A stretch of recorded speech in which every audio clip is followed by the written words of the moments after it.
حضور اکرم صلی اللہ علیہ وسلم سے بڑھ کر سامعین محترم کوئی لیڈر نہیں، کوئی رہنما نہیں، کوئی ریفارمر نہیں، کوئی مسلح نہیں، کوئی کچھ نہیں۔ یاد رکھیں، ایک لیڈر کی پہچان زیادہ سے زیادہ آپ یہ کرتے ہیں کہ وہ آپ کو دنیا کا فائدہ دیتا ہے، دنیا کے چند ٹکوں کا نفع دے دیتا ہے، آپ اس کی وجہ سے کوئی کام اچھا کر لیتے ہیں، آپ کی وجہ سے آپ کی برادری کا فائدہ ہوتا ہے، برادری میں نام ہوتا ہے، ایک زیادہ برادری میں نام ہونے کی وجہ سے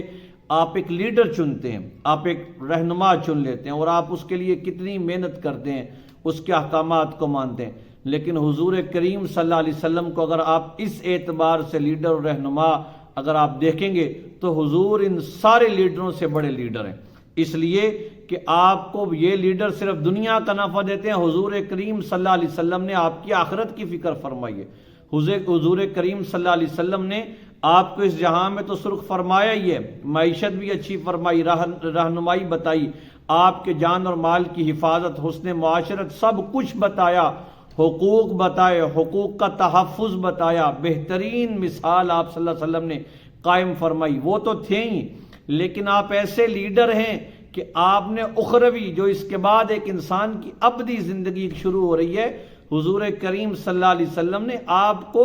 اس کے اندر بھی سرخرو ہونا بتایا، اور اس میں بھی آپ کو سرخرو فرمایا، اور بتایا کہ اگر آپ میرے نقش قدم پر، میری رہنمائی میں چلو گے، میری سیرت طیبہ پہ چلو گے، میری سنت مطہرہ پر عمل کرو گے، تو یاد رکھو اس جہان میں تو کامیاب ہوئی، اس جہان کے اندر بھی کامیابیاں تمہارا مقدر بنیں گی، اس جہان کے اندر بھی تم سرخرو ہوگے، اللہ کریم تمہیں اس جہان کے اندر گرنے نہیں دیں گے، تم وہاں پر بھی بلند ہو۔ تو لیڈر تو اسے کہتے ہیں جو سارے جہانوں کی کامیابیوں کی ضمانت دے،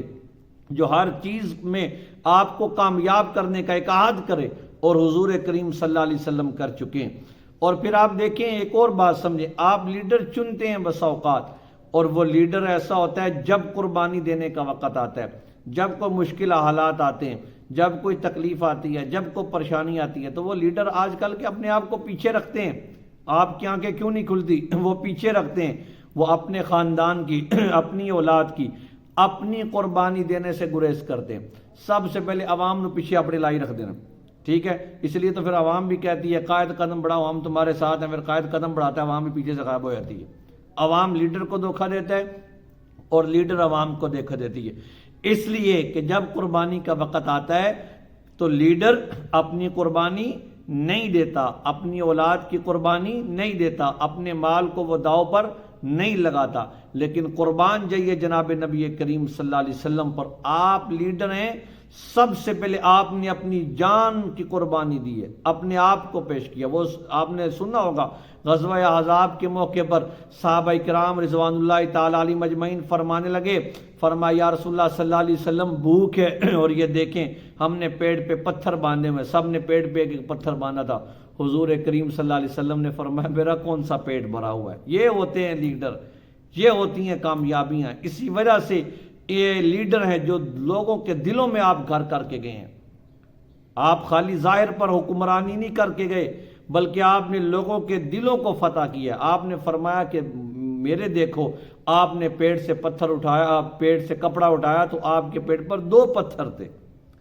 صحابہ کرام نے فرمایا واہ! تو یہ ہوتے ہیں اپنی ذات۔ اسی طرح آپ کے سامنے مثال ہے، غزوہ بدر جب پیش آیا تو آپ صلی اللہ علیہ وسلم نے اس میدان کارزار کی ابتدا، اسلام اور کفر کا پہلا مارکہ، پہلی جنگ، اس کے لیے سب سے پہلے اگر پیش کیا تو اپنے خاندان میں سے حضرت علی رضی اللہ تعالیٰ عنہ کو پیش کیا، اپنے چچا حضرت حمزہ رضی اللہ تعالیٰ عنہ کو بھیجا، وگرنہ کوئی اس دور کا لیڈر ہوتا، یا وہ لیڈر جن کے لیے میں اور آپ مر مٹتے ہیں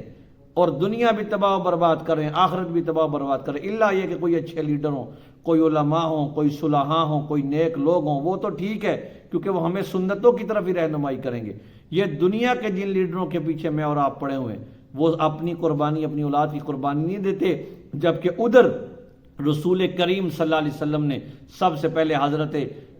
حمزہ رضی اللہ تعالیٰ جو سکے چچے، حضرت علی رضی اللہ جو سکے چچا کے بیٹے ہیں، ان کو قربانی دینے کا، تاکہ کل کو کوئی یہ نہ کہے کہ یہ محمد اپنے خاندان کو اور اپنے رشتہ داروں کو تو بچاتے ہیں اور لوگوں کو قربانیوں کی تعلیم دیتے ہیں۔ یہ ہوتے ہیں لیڈر، یہ ہوتے ہیں ریفارمر، ان کے پیچھے چلنا چاہیے، پھر کامیابیاں ملتی ہیں۔ اللہ پاک پھر کامیابیوں کے فیصلے فرماتے ہیں۔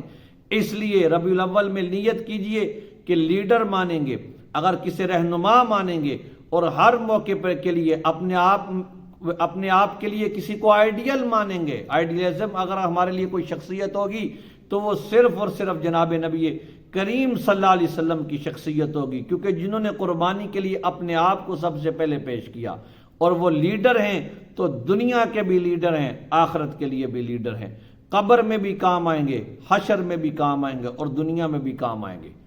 ایسے لیڈر کو چنیے جس کو اللہ تعالیٰ نے قرآن کریم میں واضح طور پر فرمایا، لوگو لقد کان لکم فی رسول اللہ اسوۃ حسنہ، تمہارے لیے اگر کوئی رول ماڈل ہے، تمہارے لیے کوئی آئیڈیلزم شخصیت ہے، اگر تم کسی کو اپنا رہنما بنانا چاہتے ہو تو وہ صرف ایک محمد مصطفیٰ صلی اللہ علیہ وسلم کی ذات مبارک ہے، ذات بابرکات ہے، انہیں اپنا لیڈر مانیے، انہیں اپنا آئیڈیل مانیے۔ دیکھیے یہ جہاں تو آپ کا مقدر ہے ہی ہے، وہ جہاں بھی آپ کا ہوگا آپ اس جہاں میں بھی چھا جائیں گے، ادھر بھی سرداری آپ کی ہوگی، دونوں جہاں میں کامیابیاں حضور کریم صلی اللہ علیہ وسلم کی اس کی ضمانت دے کر گئے ہیں۔ لیڈر مانیے تو صرف حضور کو مانیے۔ یہ ربیع الاول کا ایک بہترین اور بڑا پیغام ہے۔ اللہ عمل کی توفیق۔